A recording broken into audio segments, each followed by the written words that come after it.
Good evening, I'm Regina Lay. And I'm Riza Diaz. The big stories tonight. Facing the House Appropriations Committee for the first time as Public Works Secretary, Vince Dizon asks for more time to scrutinize and overhaul his agency's proposed budget for 2026. For a second day, protesters descend on the St. Jared construction in Pasig in a bid to hold Sara and Curly Discaya to account over the flood control scandal. And a Batangas district engineer has vehemently denied charges he was trying to bribe Congressman Leandro Leviste.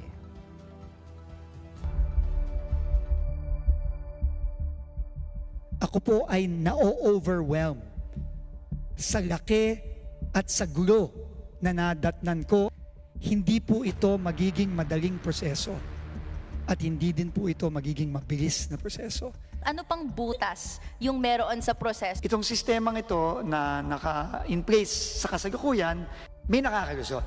Very confusing po itong proseso ng procurement dito sa DPWH.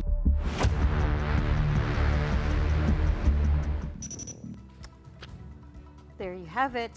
DPWH Secretary Vince Dizon, Appropriations Committee Chair Mika Swansing has approved Congressman Laila De Lima's motion to defer the deliberation for the budget of the DPWH, and Swansing ordered the agency to submit its revised budget not later than September 12. This was after DPWH Secretary Vince Dizon personally appealed to the committee to give him at least 1 week to conduct a sweeping review of the proposed budget that's been marred with red flags.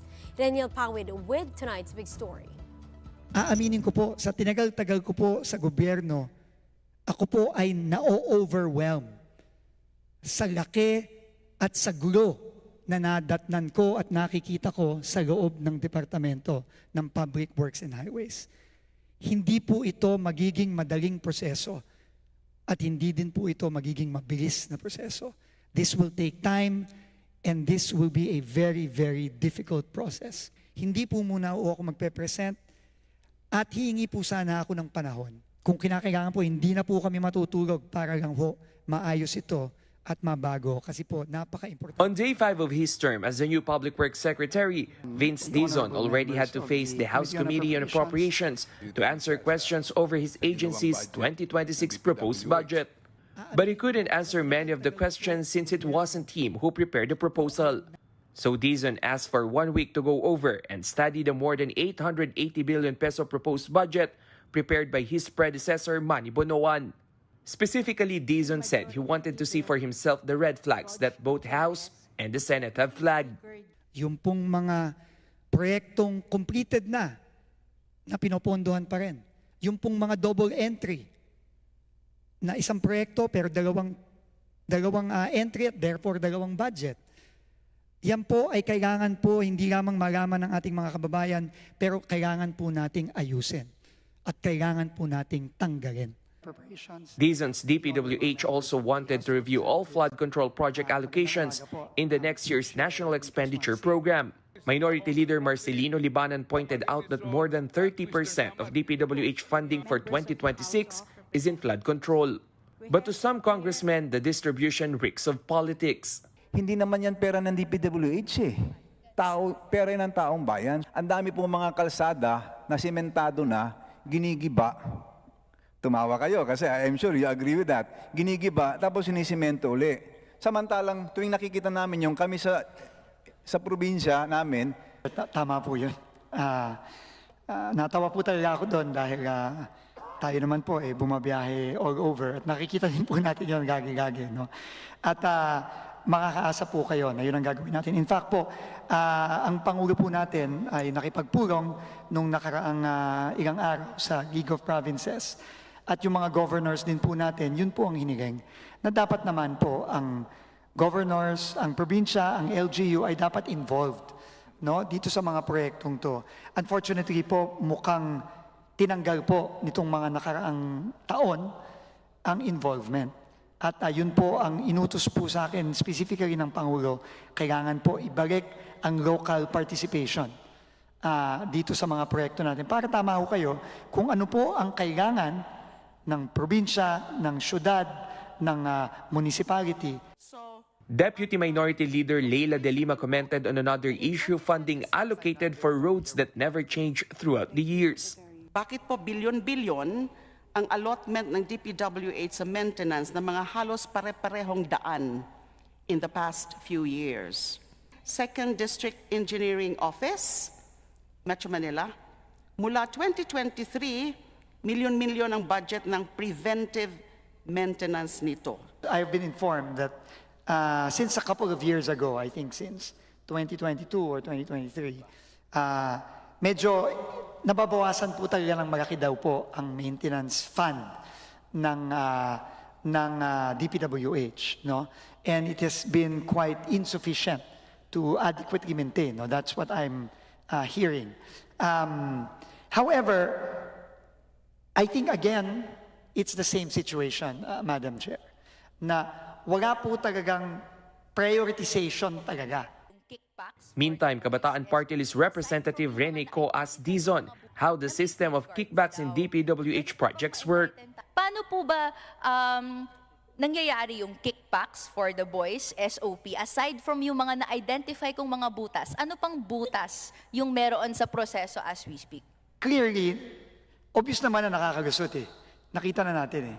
Di ba? Nakakalusot eh. So itong sistemang ito na naka-in place sa kasalukuyan, whether 9184 yan or ngayon may bago tayo, yung 12009, may nakakalusot. No? Yun din po, kung ano yung tanong nyo, Mr. Chair, Madam Chair, yun din po ang tanong ko. At kailangan po talaga nating malaman kung ano ang mga loophole at ano ang pwedeng pang-plug dun sa loophole na yon. No? Hindi ko po masasagot yan ngayon, ma'am, to be quite honest. No? Kasi very confusing po itong proseso ng procurement dito sa DPWH. Dizon said that all officials in the agency have tendered their courtesy resignations. 3 are fired. First one to go is Bulacan's former district engineer Henry Alcantara, who's also been slapped with 4 administrative charges: disloyalty to the country and to the people, grave misconduct, gross neglect in the performance of duty, and conduct prejudicial to the best interests of the service. While the budget hearing was going on, progressive groups rallied in front of Batasang Pambansa, condemning corruption in the Public Works Department and calling for accountability from the contractors and government officials who colluded and profited from the problematic flood control projects. Some even threw mud, just like what the protesters did at the St. Gerard construction compound in Pasig yesterday. Rainiel Pawid, We Are One News. Senate Finance Committee Chair Senator Win Gatchalian is seriously considering recommending diverting DPWH's entire flood control budget for 2026 to the DepEd, or Department of Education. That is, if Secretary Dizon will fail to purge it of all questionable and duplicate line items. The said budget amounts to about 270 billion pesos. And Gatchalian said he's already talked to Education Secretary Sani Angara about this. But Gatchalian at the same time is also worried since DepEd likewise has a track record of not finishing many of its projects. Sa DepEd is yung absorptive capacity. Dahil medyo notorious ang DepEd na hindi nila magastos yung pera dahil sa dami nilang ginagawa. So, nag-usap kami ni Secretary Angara at meron ng mga bagong reforma gagawin para bumilis yung pagpapatayo ng classrooms. For example, pwede nang i-download sa LGU or pwede nang gamitin yung mga credible na NGOs, pwede na rin mag-PPP. Ngayon kasi isang modality lang, ibibigay mo sa DPWH at DPWH magpapatayo. Importante rin na makikipag-coordinate kami sa DepEd kung kaya nila ubusin yung pondong ibibigay sa pagpapatayo ng classroom.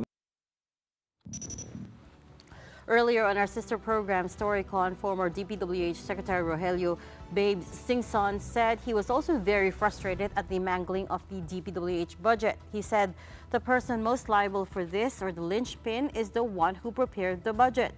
Singson also says it's not true DPWH could have bypassed local and district officials in deciding which projects will get funded.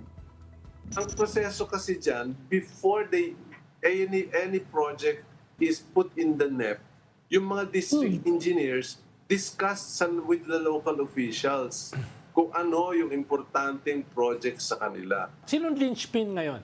Sino yung fulcrum? Sino yung tumatahi sa lahat ng ito? Sino yung head ng sindikato? Yung naghahanda ng budget, may Napoles, may middleman pa, makikisosyo pa yon. Tayo-tayo na lang. Meanwhile, protesters continued to hound the Discayas St. Gerard construction office for a second day. This time, it was Akbayan youth which staged a picket and called for accountability over the anomalous flood projects or flood control projects. Pag tayo ay minumulto ng mga ghost projects, di ba? Ano daw yung tunog ng ghost project? Some rallies wore ghost costumes with photos of the Discaya couple Sarah and Curly and other contractors implicated in the controversy. Today's protest was more peaceful compared to yesterday's, where rallies vandalized the gate and walls of the Discaya compound. Pasig City Police were present to secure the area, and the protesters today actually had a permit from authorities. Kay Discaya na po nang galing. Tinanong siya, ikaw ba ang nagmamayari ng 9 na kumpanya na ito? Sabi niya, yes. Ito bang 9 na kumpanya na ito ay naglalaban-laban sa isang bidding? Sabi niya, yes. Ilan ang sasakyan ninyo? 29 luxurious cars. Hindi ba yun pangungurap sa pondo ng taong bayan? Meanwhile, the Bureau of Customs continued its investigation on the Discaya's luxury vehicles. The BOC is assessing if the vehicles were legally imported and if corresponding duties were paid. Their lawyer, Attorney Cornelio Samaniego III, maintained that all 28 luxury vehicles surrendered to the BOC are registered. Hindi po marirehistro yung mga sasakyan na yan kung may kulang sa dokumento or kulang sa taxes. Now, kung may pagkukulang po sa taxes po, ang sabi po sa akin ni Sir Curly, willing po silang bayaran kung ano man yung pagkukulang sa taxes. Samaniego also responded to the alleged unfinished works at the Philippine Film Heritage Building in Intramuros. Great Pacific Builders and General Contractor, another firm of the Discayas, were tapped for the project. Samaniego explained that the contract was divided into 2 phases. The first was completed in December 2024, and the unfinished part is being done by a different contractor. Samaniego, however, admitted that Phase 2 may be delayed after the Discaya's PCAB license was revoked. Yung Phase 2 po, ongoing pa po yung Phase 2. Oo. Ang problema po natin ngayon, alam nyo naman po na unilaterally canceled ang PCAB licenses ng siyam na korporasyon. So, ang dilemma po natin ngayon, hindi natin alam kung yung natitirang trabaho nila ay matatapos po nila with the cancellation. So, kinausap po ako ni Sir Carly kagabi in person, no? Ano po ang gagawin doon? So, sabi ko na lang, kaharap ng mga engineer, sabi ko makipag-coordinate kay Secretary Vince Hison kasi ang implementing agency po yata doon ay DPWH. Batangas DPWH District Engineer Abelardo Calalo has filed a counter-affidavit denying he tried to bribe Batangas Congressman Leonardo Leviste. Calalo said, quote, "I vehemently deny the accusations against me. The same are either contrived or founded on a twisting of the truth and clearly as part of a political agenda." Calalo went on to say, "I only bought or brought the donations of the contractor solely upon the instructions of Uswag Ilonggo Party List Congressman Jojo Ang." He was referring to the money confiscated from him by the police. Calalo also said this is a case of instigation and not entrapment. Instigation means luring the accused into a crime that he otherwise had no intention to commit in order to prosecute him.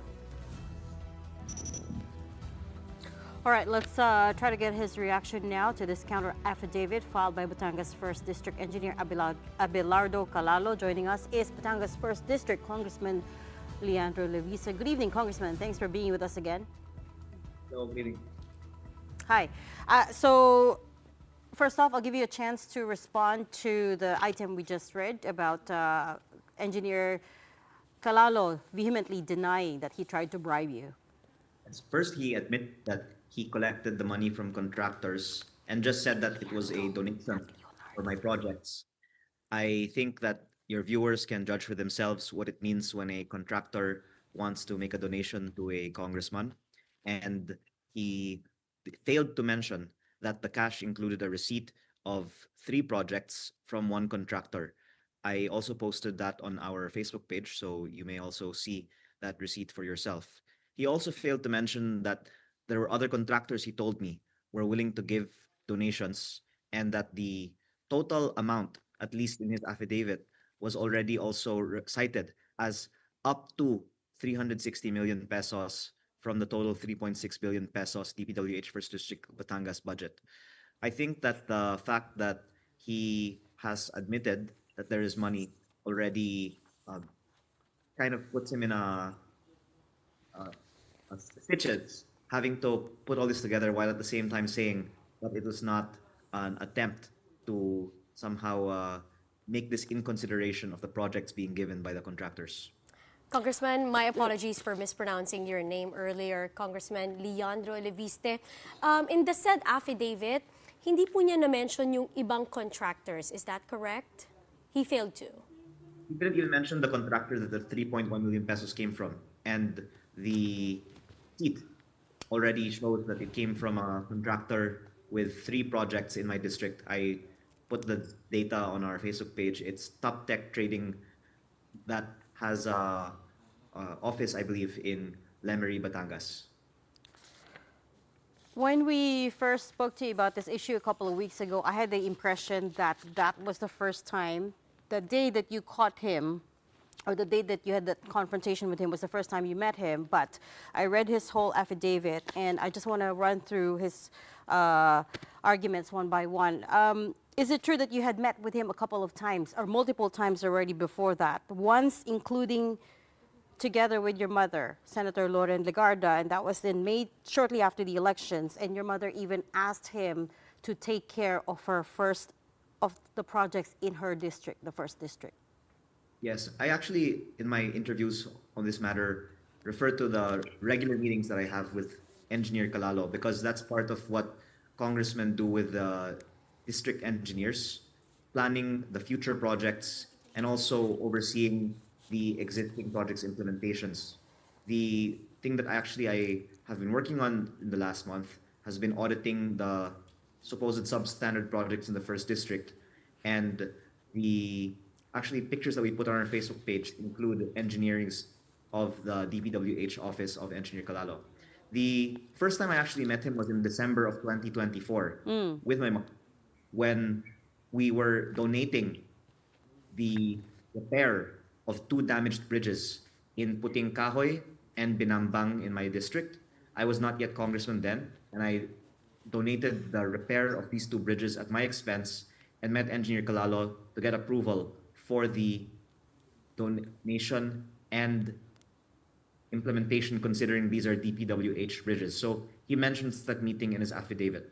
After the election, we also met him to first have a kind of courtesy, because he actually has to present to us the ongoing and future projects.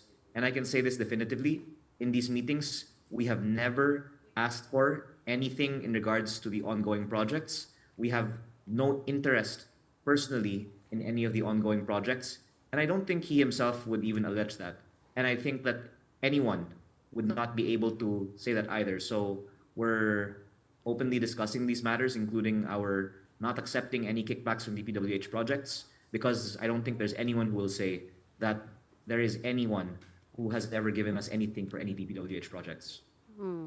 So the timeline seems to align. He does say that you first met in December 2024, as you said, at the Matabangkay Beach Club, and he was invited there by the staff of your mother, Senator Loren Legarda. Now, his second argument is that the money that he brought to you, the donations, were, he was just following the orders of Congressman Jojo Ang, who had given him explicit instructions to collect the donations from the contractors and bring them to you as a show of support for the projects and programs and nothing more. There was no quid pro quo there.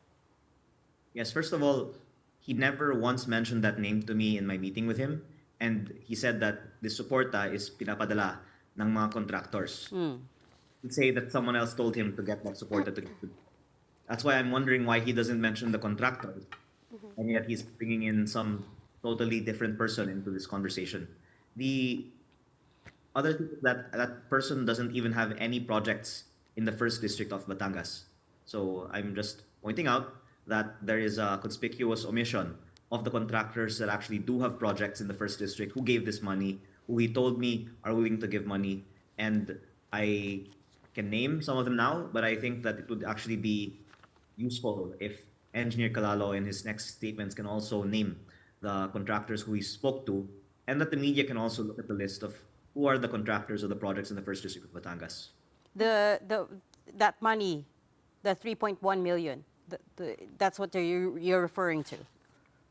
The contractors donated that money, or yung Okay, subsequent promise. So the 3.1 million was from, well, it was in a bag with a receipt of 3 projects of Top Tech Trading and Construction Corporation, which, if you trace the corporate papers, is owned by a certain El Rey Jose Sinoche from Lemery, Batangas. There, another contractor who I have said publicly and also in my affidavit that was willing to give 15 million pesos cash.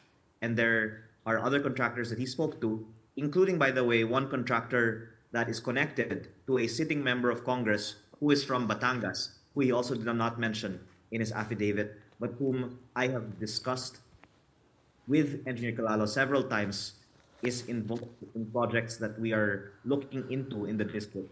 So I'm only pointing these things out to raise questions on what seems to be deliberate omissions from Engineer Calalo's affidavit.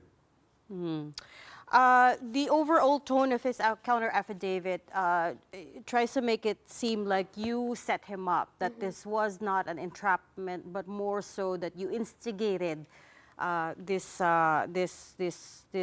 confrontation, right? That he didn't, the day he went to your office, for instance, he set up an appointment. It's not the first time you were meeting. And then also he says that you were pressuring him to reveal the contractors that were awarded projects during the time of your predecessor, Congressman Eric Buhain. So he says you pressured him multiple times to reveal the names of these contractors.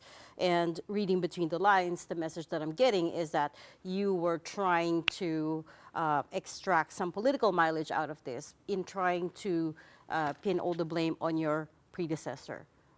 Could I have your reaction, please? And he admitted the connection of my predecessor to these contractors. And that's why I'm pointing out that he's deliberately omitting the names of these contractors. And that the conversations that we had were in regards to trying to fix the projects in the first district and the district engineering office, where he admitted to me that there are not genuine biddings being done. And that's why I think that it's going to be helpful if he actually brings out more information that he has already told me in the past about the first district of Batangas engineering office. Congressman, what's your reaction in him saying that this is clearly, it's part of his affidavit, a part of a political agenda? Yeah, so you can speculate on the motives, but I think the simple facts speak for themselves, that there was money that was given with a receipt from a contractor, and the connection of the contractor to my predecessor could probably also be researched by even the media.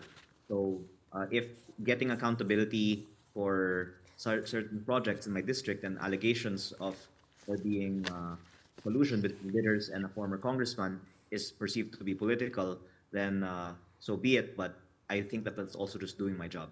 And then just very quickly, Congressman, we've run out of time, but do we not, what weight does the fact that he's only been in position a little over a year, how much weight do we give that? It sounded like he's saying that he's very new to this, he doesn't know much about the kalakalan. Yes, that's a very good point, because in just 1 year, he already has all of these dealings with the contractors who have links to politicians in the district. And many of these projects that we're now investigating as substandard were awarded and implemented at the time of the previous DPWH district engineer who has since been promoted to a different region. So it's something that would be good for the media to look into, whether it is only in the first district of Batangas or if there are other district engineering offices where there are these issues. I don't want to meddle in the affairs of other districts when I'm focused on serving my own district, but that I think one more thing to point out is that Engineer Calalo's lawyer seems to also be the same lawyer as the lawyer of the Bulacan First District Engineering Office's personnel. So perhaps there's also some attempt by these people to somehow use the same lawyer. Okay, we'll leave that there for now. We'll check back with you later on as this case progresses. Thank you so much for your time, Batangas First District Congressman Leandro Lubiste. We're going to take a quick break, but when we come back, Justice Secretary Boying Remulla explains why Congressman Zaldy Co is not on immigration lookout order despite his alleged links to flood control projects. The big story. We'll be right back. Stay with us.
Welcome back to the big story. A lawmaker has complained to the Justice Department for being included in the Immigration Lookout Bulletin Order, or ILBO, in relation to the flood control scandal. 43 individuals were put on this bulletin upon the request of the Senate Blue Ribbon Committee and DPWH Secretary Vince Dizon. They're mostly made up of the contractors, including the now infamous Discaya couple and Mark Allen Arevalo of Wawa Builders. There were also some 15 DPWH officials, including former district engineer Henry Alcantara. And then there was Congressman Ferdinand Beltran of Ang Magbubukid party list. We have a feedback na may nagrereklamo sa House that one of those issued an ILBO is a congressman. Certain Mr. Beltran. I don't know him. Hindi ko siya kilala. I think he's a party list representative. Sabi kasi, it's ministerial for us to issue the order. Hindi kami pwedeng i-exempt namin yung isa dahil may posisyon. Hindi po ganun yung trabaho namin dito. We have to call a spade a spade. Kung yan ang listahan, yan ang ilalabas namin. Diba? It's fair. We now also know that former Appropriations Chair Congressman Zaldy Co is in the U.S. for medical treatment. That is according to House spokesperson Princess Abante. His fellow Ako Bicol party list lawmaker, Congressman Alfredo Garbin Jr., has also said that Co dropped his child off at Boston University, then went on to do extensive checkups because he had issues with his blood pressure. Justice Secretary Remulla says there is currently no request to put Co on immigration lookout, and he himself also can't just order it. We haven't put in yet on any ILBO. Kasi it will take a few requests for us to be able to handle those things. Nagkakaroon ng complications kasi ang dami kasing there are so many moving pieces in government. Kaya the last conversation is only good up to that point. We don't know kasi ngayon may reports na about the ghost projects, may reports na about the different projects, and some of them are changing their minds probably, or some of them have become more intent. Well, speaking of Congressman Alfredo Garbin Jr., we now have him on Zoom. Good evening, Congressman Garbin. Thanks for joining us. Maybe. Hi. Can you hear me okay? Yes, I can hear you. Okay, perfect. Congressman, let's first talk about your fellow party list, mate, si Congressman Zaldy Co. You gave a press conference in which you said he went to the U.S. to drop off his child at Boston University, and also he did extensive medical checkups upon the advice of his doctor. What else can you tell us about that trip, and when will he be back? Well, yesterday he informed me that he has this very low blood pressure, 90/60, and he was advised by his doctor in the U.S. to undergo a medical checkup. BCDO and external convergence projects. Congressman? Hello? Yes, Congressman, I apologize for that. Can you hear me okay? Yes. Okay. So, as I've said earlier, Kong Zaldy is in the U.S. right now, first to attend to her daughter. His daughter is in Boston University, and also he will undergo extensive medical checkup because of his heart ailment. By the way, umalis siya sa Pilipinas, wala pang SONA, no? And di pa nag-umpisa itong mga investigation na ito. And then to say that he is hiding or abscond from any accountability or transparency in relation to the ongoing investigation. Walang katotohanan yan. It's just that he's in the U.S. right now. We know that as well for a fact because he hasn't shown up to any of the plenary sessions at the lower house. And as per Rappler's research work, he's been absent without notice 3 times, excused 7 times, officially notified the House about absence twice, and attendance not available once. So he hasn't turned up to any of the sessions. How many, could you let us know what the House rules are in terms of absences? How many times one person can be absent? I am not particular about the absences that a House member can, accumulate. But as to whether the absence was valid or not, then it is up to the appreciation of the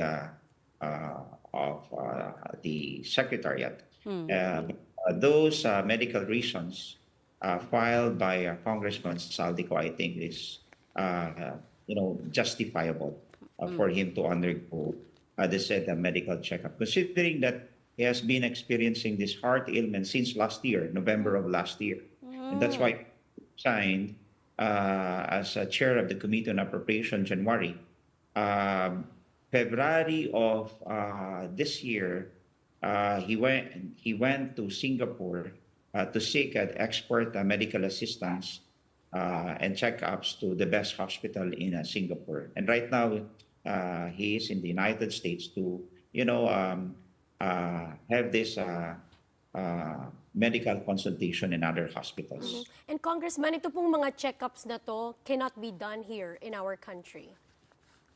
Pwede naman siguro, but mas komportable siya doon sa, alam mo naman, pag Amerika or Singapore, nandun yung mga eksperto. At kumbaga, when it comes to medical science and advancement, admitido naman natin na mas advanced sila. And when will he be back? Do we know? That I still have to ask him. We don't have any definite date when he's going back. Tatanungin ko po. How often do you get to talk to Congressman Co? Just before this interview, I talked to him and kinukumusta ko kung kumusta na siya. So, kumusta na siya, Kong? Okay naman po siya. Umiiwas sa mga balita dahil mas lalo na naapektuhan yung kanyang pahinga at yung kanyang health. So, minsan nga, inahayaan ko na lang na siya yung tumawag instead na ako yung tumawag. Kasi minsan, hindi naman sumasagot sa phone because he's trying to, avoid all those negative reports pertaining to his person. Well, the reason he's all over the news right now is because of all the things that are coming out about the flood control scandal, the mess, right? And all the budget insertions. So, and again, we keep coming back to the fact that he was appropriations chair in the 19th Congress, and he obviously would have presided over the small committee in the House where allegedly a lot of these insertions and realignments happened. So if there was anyone, I don't think anyone's accusing him of wrongdoing yet, but if there's anyone who can answer all of these questions around the budget, it would be him, no? So how amenable do you think he'd be to answering, to clearing his name if need be? As we all know that the General Appropriation Act is not just a work of Congress. It is an act of Congress which was signed into law. Meaning, General Appropriation Bill was approved in the House of Representatives, transmitted to the Senate, and then the Senate also conduct its own hearings, scrutinize the budget, insert their own initiatives in the budget, and the House and the Senate, convene together to harmonize the conflicting provisions of the General Appropriation Bill.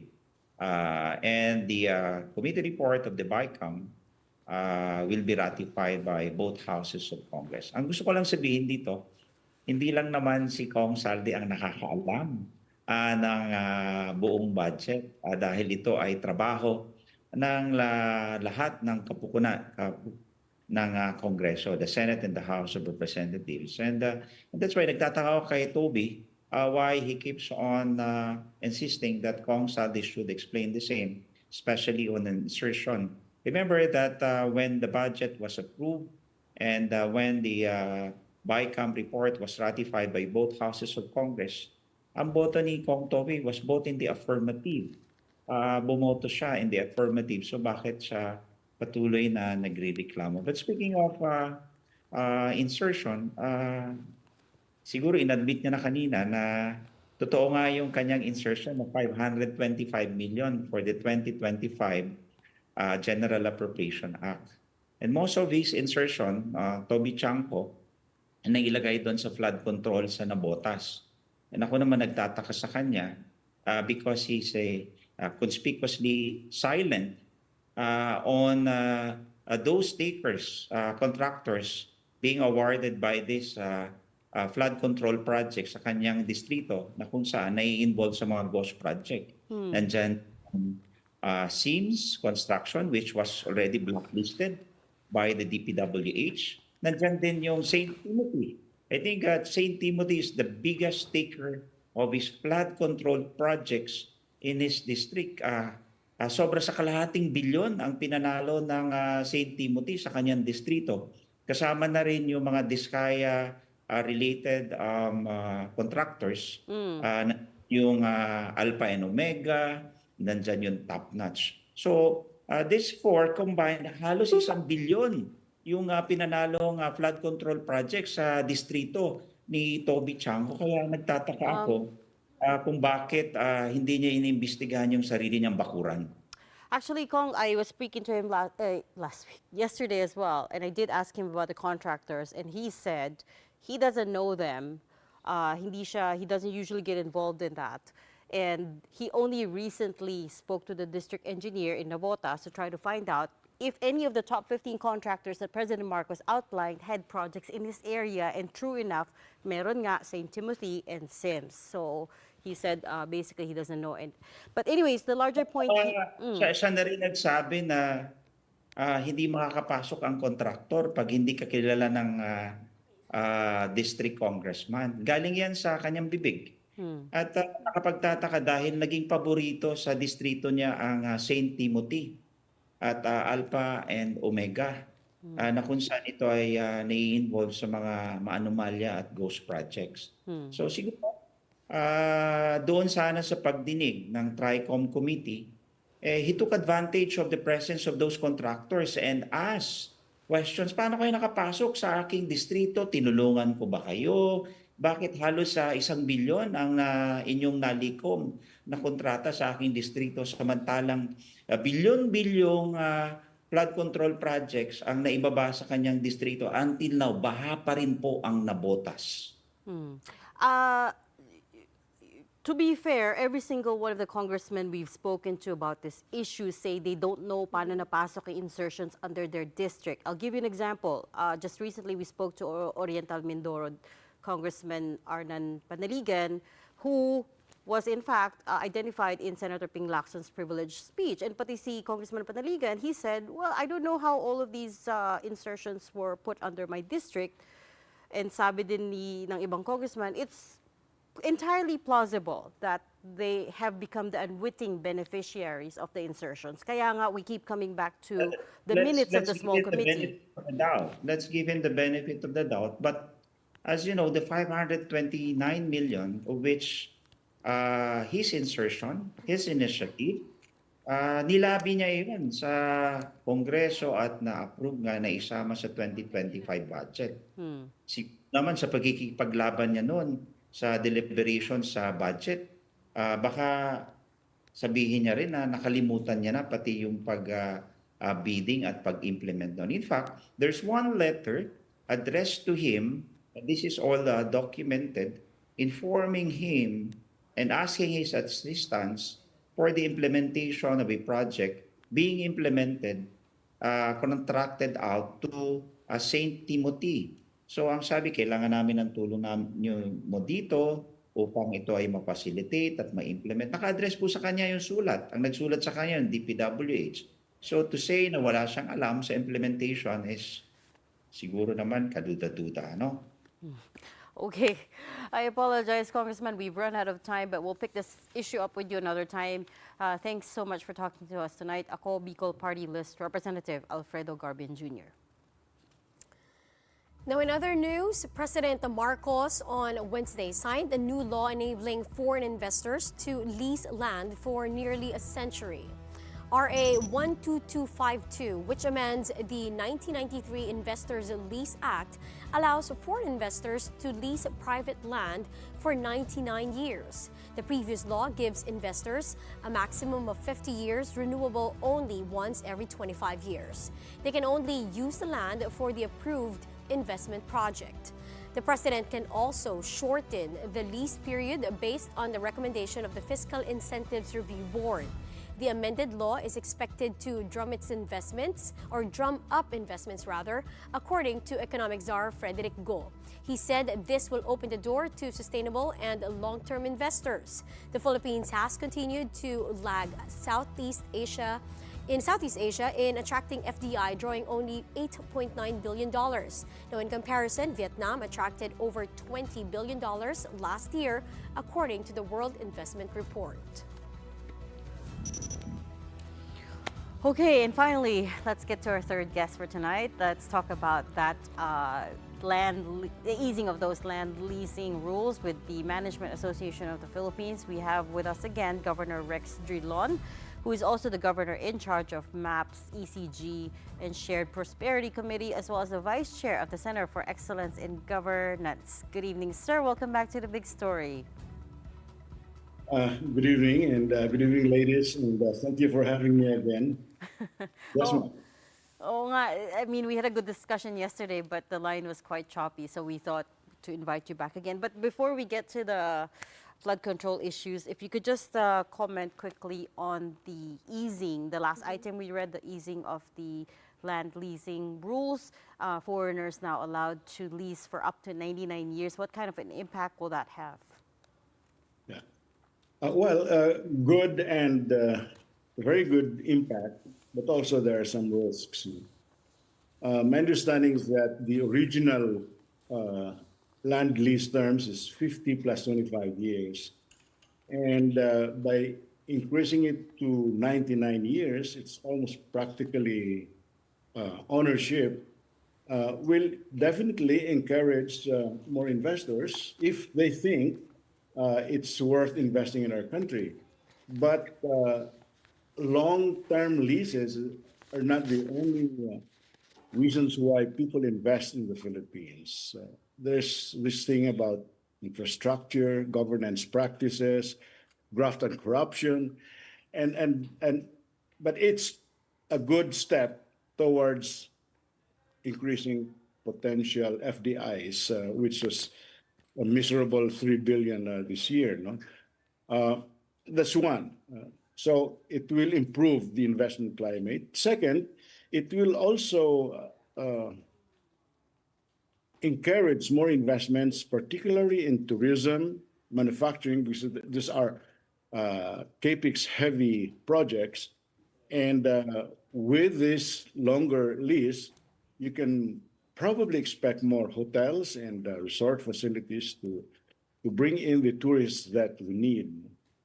And of course, if you have a 99-year leasehold rights, it is very bankable, and you can get more out of that asset in terms of collaterals and so on and so forth. And of course, this will lead to modernization of our industries and also increase employment. And with 99 years, we're aligned with other jurisdictions in our region, Singapore, Malaysia, and other countries. So those are the benefits of the increase in the land lease from 50 plus 25 to 99 years. But there are risks involved, because you can also encourage speculations. Therefore, land becomes idle because people are speculating. It might also affect the sustainability or sustainable development of some of our areas. And if there's poor supervision and oversight, that means people will have longer years, 50 to 99 years, to misuse these leasehold rights. and it could also, because of the possibility that more land will be required by these potential investors, that they could marginalize our indigenous people and our poor and the disadvantaged. And while it is true to encourage investments, it also does not address the fact that we have issues with infrastructure, malgovernance, graft, and corruption.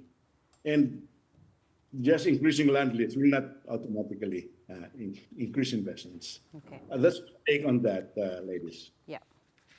Well, you mentioned, Mr. Drilon, these issues. Let's go back to the conversation last night with MAP, of course, having this initiative. Let's circle in and zoom in on what actually the business sector can do with this issue that is haunting our, our government in terms of not giving it to a scale where we are going to dismay foreign investors. Yeah. Well, as I said last night, the business sector, including many in the civil society sector, are really disgusted, outraged, and disappointed with the way our money, people's money, are being spent with massive corruption practices. So, in the strongest terms possible, MAP issued that statement that's supported by 30 business and civil society groups. So, that was the start. And rather than just criticize the system, we also offered a few things to the powers that be that we can help in the private sector and the civil society sector. We can help identify those who have been guilty in the conspiracy to steal from our people. We will also participate in and support citizen and voter education campaigns to make people aware of the evils of corruption. And hopefully, by going through these education campaigns, we can convince the people to be more discriminating in the exercise of the right to vote, and not to vote into office people who are notoriously corrupt, and vote into office people who are good people, who are not tainted by graft and corruption. We can also help because of our network to gather evidences against these conspiracies, whether it is in the Congress, in the DPWH, the LGUs, and even COA, because many of these things couldn't have happened if we had a vigilant commission and audit. So they're partly to blame. And okay. We operate in the business sector. We deal with other businesses, but we'll definitely blacklist these people who had been caught fooling around with the people's money. So, and a few other things that we have. You asked what business can do. We have offered our services to help the government and to help the country address this issue of corruption. Sir, just very quickly, we're running out of time. Specifically on the independent commission that President Marcos is setting up, what can the private sector do to help there? Just very quickly, 1 minute.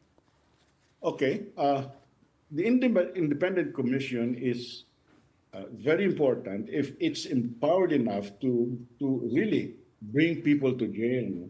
The independent commission, as the name suggests, should be people with probity, integrity, competence, and experience in dealing with these things. Because if you put other politicians, other people who are already, whose hands are not clean, they will not have a successful conclusion to this very serious issue that we're facing. So I think the independent commission is a very important step of government to go to the bottom of this. Except that reality tells us that many of those in power now are also friends or relatives of powerful people. So that independent commission has to have people who are not only have integrity, competent, probity, but also courage. We must have courage to call a spade a dirty shovel. Kaya nga, sir, there's a lot of conflict of interest issues coming up, but we'll leave that there for now. And thank you so much for talking to us again today. That was Rex Drilon, Governor of the Management Association of the Philippines, which joined 29 other organizations in calling out the unabated corruption in government. And that is the big story this week. Thanks so much for watching. We are One News, all sides, all the time. We're back on Monday, 7:30, and have a great weekend, everyone. But coming up next is Play-by-Play with Saskalito Calao and Jot Sulit. Hi, Reg. Hi, Riza. Hello. It's Friday. It is. Finally Friday. It's Friday. And do you guys have any plans for the weekend? Parang tennis as usual. That's my Right. one regular thing. Alex is in the semifinals. Kaya nga, so exciting. Guadalajara Open, right? Yes. How significant is this in terms of the tennis calendar? Well, she has, from what I know, she has one more tournament after this in Brazil before, if she will really participate in the Southeast Asian Games. Oh, more so, may question pa. if she moves up in this competition, syempre yung rankings niya mag-i-improve din. And she's at where right now? She's currently at 75th. 75th pa rin. 75th. So we all wish the best of luck. Sulit ang puyat with Alex Ayala. So that's later, if I'm not mistaken, tomorrow, 2 o'clock in the morning. Yes, that's in right. the semifinals. Okay, Fantastic. tatawid na sa play-by-play si Riza. Halika na dito, Riza. Come on down. Siya yung guest niyo today. Yes, Riza will be explaining everything that's going on in Yes. tennis and the PBA and all that. But yeah. We'll cover all those. Thank you so much, Reg and Riza, of the big story. Tonight, we've got not one, but 2 Alex Ayala victories from the Guadalajara Open in Mexico, plus the women's singles semifinals at the US Open. And we've got the latest from the PBA with player movements days before the rookie draft this weekend. I'm Jot Sulit, sitting in for Andre Felix. And I'm Saskalito Calao, and here's tonight's play-by-play. Ramiro, the show by Mamoy Lee, Mr. Moves puts it on. On the left side.